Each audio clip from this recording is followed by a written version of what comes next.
हरे कृष्णा। आप सबका भगवद गीता 2020 में स्वागत है। नमो ओम विष्णुपादाय कृष्ण प्रेष्ठाय भूतले श्रीमते भक्ति वेदांत स्वामिनिति नामिने। हरे कृष्ण कृष्ण कृष्ण हरे हरे, हरे राम राम राम हरे हरे। हरे कृष्ण। अभी तक हमने भगवद गीता के पहले अध्याय के 27 श्लोक, पहले से लेकर 27 श्लोक की चर्चा कर ली है। आखिरी चर्चा में 24, 25, 26, 27 इन श्लोकों में हमने देखा कि दोनों सेनाओं के मध्य में रथ को स्थित किया जाने के पश्चात अर्जुन ने कौरवों की सेना में प्रमुखतः भीष्म पितामह तथा द्रोणाचार्य को देखा तथा अन्य जो संबंधी थे उन सब का निरीक्षण किया और उसके पश्चात करुणा से वशीभूत होकर तथा शोकाकुल होकर अर्जुन ने भगवान श्री कृष्ण को कहा। क्या कहा वो अब हम देखेंगे, उसका अध्ययन करेंगे। 28, 29 और 30 इन 3 श्लोकों के समूह में अर्जुन की क्या दशा हुई इसका वर्णन अर्जुन स्वयं करेंगे अपने शब्दों में।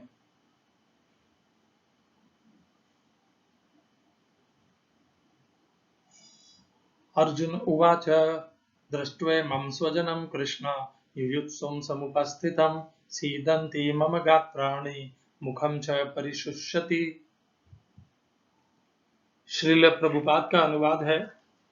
अर्जुन ने कहा, हे कृष्ण, इस प्रकार युद्ध की इच्छा रखने वाले अपने मित्रों तथा संबंधियों को अपने समक्ष उपस्थित देखकर मेरे शरीर के अंग कांप रहे हैं और मेरा मुख सूखा जा रहा है। 27वें श्लोक में प्रयोग किए संस्कृत के शब्दों का अर्थ है अर्जुन उवाच, अर्जुन ने कहा, दृष्टवा देखकर, इमम इन सारे स्वजनम संबंधियों को, कृष्ण हे कृष्ण, युयुत्सुम युद्ध की इच्छा रखने वाले, समुपस्थितम उपस्थित, सीदंती कांप रहे हैं, मम मेरे, गात्राणि शरीर के अंग, मुखम मुंह, च भी परिशुष्यति सूख रहा है। तात्पर्य, यथार्थ भक्ति से युक्त मनुष्य में वे सारे सद्गुण रहते हैं जो सत्पुरुषों या देवताओं में पाए जाते हैं, जबकि अभक्त अपनी शिक्षा तथा संस्कृति के द्वारा भौतिक योग्यताओं में चाहे कितना ही उन्नत क्यों न हो, इन ईश्वरीय गुणों से विहीन होता है। अतः स्वजनों, मित्रों तथा संबंधियों को युद्ध भूमि में देखते ही अर्जुन उन सबों के लिए करुणा से अभिभूत हो गया जिन्होंने परस्पर युद्ध करने का निश्चय किया था। जहां तक उसके अपने सैनिकों का संबंध था, वह उनके प्रति प्रारंभ से दयालु था, किंतु विपक्षी दल के सैनिकों की आसन्न मृत्यु को देखकर वह उन पर भी दया का अनुभव कर रहा था। और जब वह इस प्रकार सोच रहा था तो उसके अंगों में कंपन होने लगा और मुंह सूख गया। उन सबको युद्धाभिमुख देखकर उसे आश्चर्य भी हुआ। प्रायः सारा कुटुंब, अर्जुन के सगे संबंधी उससे युद्ध करने आए थे। यद्यपि इसका उल्लेख नहीं है, किंतु जो भी सहज अनुमान लगाया जा सकता है कि न केवल उसके अंग कांप रहे थे और मुख सूख रहा था, अपितु वह दयावश रुदन भी कर रहा था। अर्जुन में ऐसे लक्षण किसी दुर्बलता के कारण नहीं, अपितु हृदय की कोमलता के कारण थे, जो भगवान के शुद्ध भक्त का लक्षण है। अतः कहा गया है, यस्यास्ति भक्तिर् भगवत्तिंचना सर्वै गुणैस्तत्र समासते सुराः हरावभक्तस्य कुतो महद्गुणा मनोरथेना सती धावतो बहिः। जो भगवान के प्रति अविचल भक्ति रखता है उसमें देवताओं के सद्गुण पाए जाते हैं, किंतु जो भगवत भक्त नहीं है उसके पास भौतिक योग्यताएं ही रहती है जिनका कोई मूल्य नहीं होता। इसका कारण यह है कि वह मानसिक धरातल पर मंडराता रहता है और ज्वलंत माया के द्वारा अवश्य ही आकृष्ट होता है।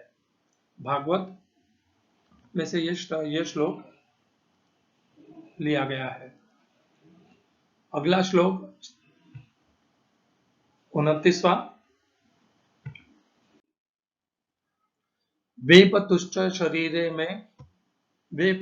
शरीरे में रोमहर्षश्च जायते गांडीवं स्रंसते हस्तात् त्वक्चैव परिदह्यते। श्रील प्रभुपाद का अनुवाद। मेरा सारा शरीर कांप रहा है, मेरे रोंगटे खड़े हो रहे हैं, मेरा गांडीव धनुष मेरे हाथ से सरक रहा है और मेरी त्वचा भी जल रही है। तात्पर्य, शरीर में दो प्रकार का कंपन होता है और रोंगटे भी दो प्रकार से खड़े होते हैं। ऐसा या तो आध्यात्मिक परमानंद के समय या भौतिक परिस्थितियों में अत्यधिक भय उत्पन्न होने पर होता है। दिव्य साक्षात्कार में कोई भय नहीं होता। इस अवस्था में अर्जुन के जो लक्षण है वे भौतिक भय अर्थात जीवन की हानि के कारण है। अन्य लक्षणों से भी यह स्पष्ट है, वह इतना अधीर हो गया कि उसका विख्यात धनुष गांडीव उसके हाथों से सरक रहा था और उसकी त्वचा में जलन उत्पन्न हो रही थी। ये सब लक्षण देहात्म बुद्धि से जन्य है। इस श्लोक में संस्कृत के शब्दों का अर्थ है वेपतुः शरीर का कंपन, च भी शरीरे शरीर में मेरे, रोमहर्षः रोमांच, च भी जायते उत्पन्न हो रहा है, गांडीवम अर्जुन का धनुष गांडीव, स्रंसते छूट या सरक रहा है, हस्तात् हाथ से, त्वक त्वचा, च भी एव निश्चय ही, परिदह्यते जल रही है। 30वां। न च शक्नोम्यवस्थातुं भ्रमतीव च मे मनः निमित्तानि च पश्यामि विपरीतानि केशव। श्रील प्रभुपाद का अनुवाद है, मैं यहाँ अब और अधिक खड़ा रहने में असमर्थ हूँ। मैं अपने को भूल रहा हूँ और मेरा सिर चकरा रहा है। हे कृष्ण, मुझे तो केवल अमंगल के कारण दिख रहे हैं। तात्पर्य, अपने अधैर्य के कारण अर्जुन युद्ध भूमि में खड़ा रहने में असमर्थ था और अपने मन की इस दुर्बलता के कारण उसे आत्मविस्मृति हो रही थी। भौतिक वस्तुओं के प्रति अत्यधिक आसक्ति के कारण मनुष्य ऐसी मोहमयी स्थिति में पड़ जाता है। भयम द्वितीया अभिनिवेशतः स्यात्, भागवत का श्लोक है। ऐसा भय तथा मानसिक असंतुलन उन व्यक्तियों में उत्पन्न होता है जो भौतिक परिस्थितियों से ग्रस्त होते हैं। अर्जुन को युद्ध भूमि में केवल दुखदायी पराजय की प्रतीति हो रही थी। वह शत्रु पर विजय पाकर भी सुखी नहीं होगा। निमित्तानि विपरीतानि शब्द महत्वपूर्ण है। जब मनुष्य को अपनी आशाओं में केवल निराशा दिखती है तो वह सोचता है, मैं यहाँ क्यों हूँ। प्रत्येक प्राणी अपने में तथा अपने स्वार्थ में रुचि रखता है, किसी की भी परमात्मा में रुचि नहीं होती। कृष्ण की इच्छा से अर्जुन अपने स्वार्थ के प्रति अज्ञान दिखा रहा है। मनुष्य का वास्तविक स्वार्थ तो विष्णु या कृष्ण में निहित है। बद्ध जीव इसे भूल जाता है, इसीलिए उसे भौतिक कष्ट उठाने पड़ते हैं। अर्जुन ने सोचा कि उसकी विजय केवल उसके शोक का कारण बन सकती है। इस में प्रयोग किए शब्दों का अर्थ जान लेते हैं। न नहीं, च भी शक्नोमि समर्थ हूं, अवस्था तुम खड़े होने में, भ्रमति भूलता हुआ, ईव सदृश, च तथा मैं मेरा, मनः मन, निमित्तानि कारण, च भी पश्यामि देखता हूँ, विपरीतानि बिल्कुल उल्टा, केशव हे केशिव असुर के मारने वाले कृष्ण।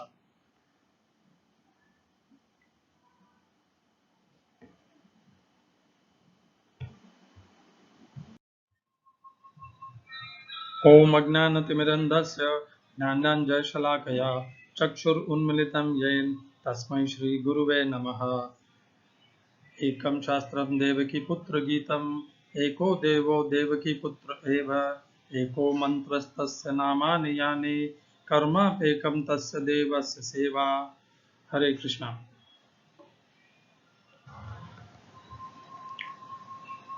यहाँ पर अर्जुन ने स्वजनम शब्द का प्रयोग किया है।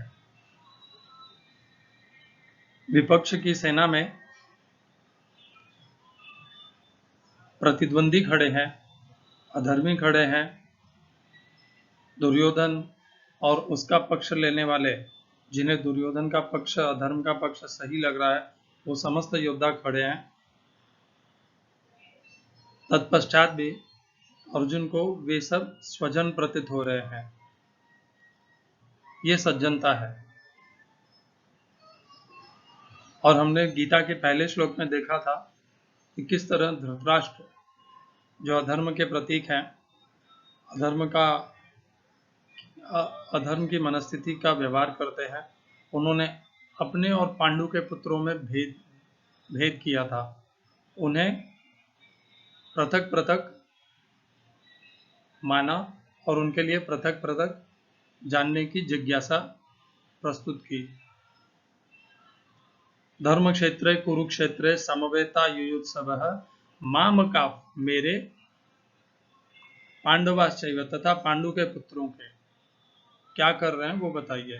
मामका पांडवाश्चैव किम अकुर्वत संजय। ये भेद की बुद्धि है। भेद की बुद्धि शत्रुता निर्माण करती है और जो बुद्धि सबको सम देखती है, वो दया, क्षमा का भाव उत्पन्न करती है।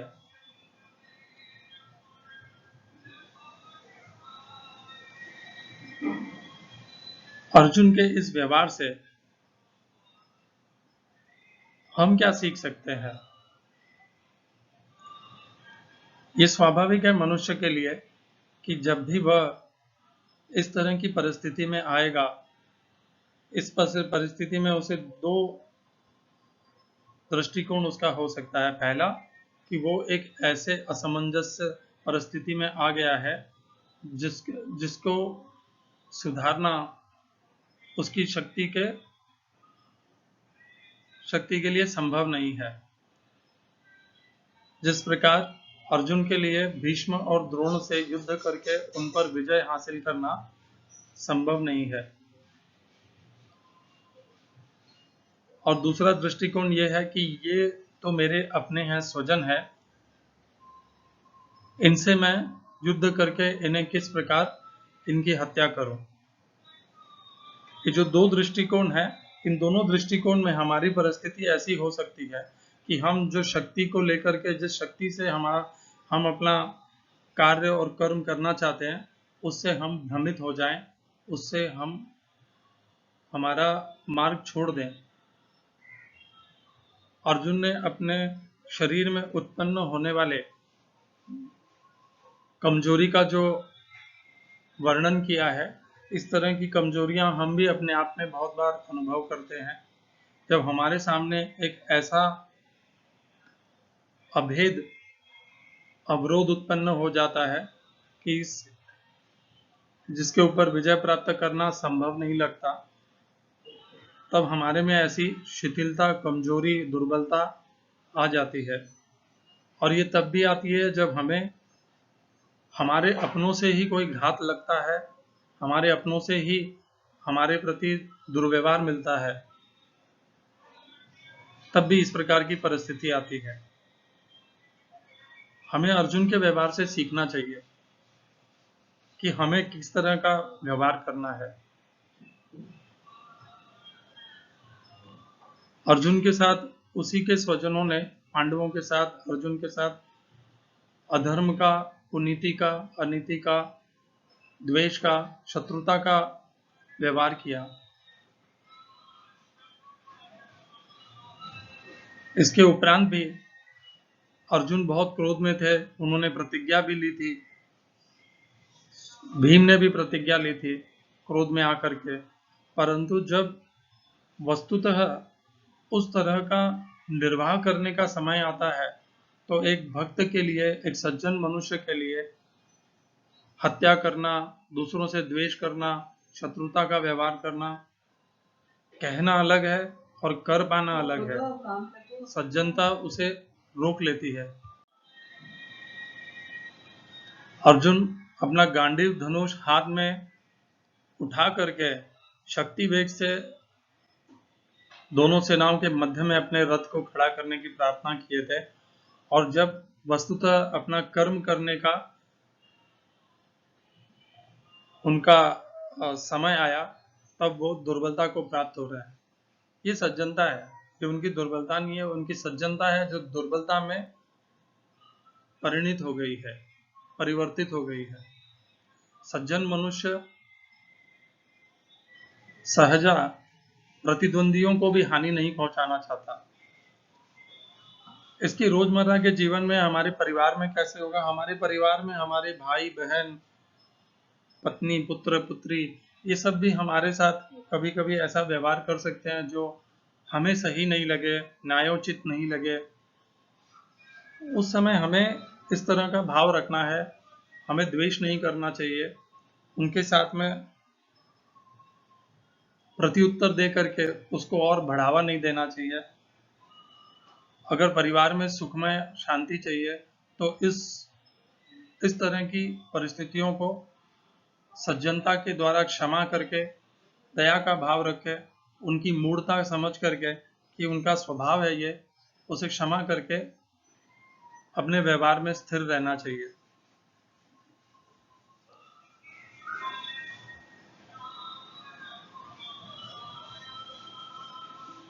एक भक्त को, एक सज्जन व्यक्ति को ये शोभा नहीं देता कि वो हर आने वाले प्रत्येक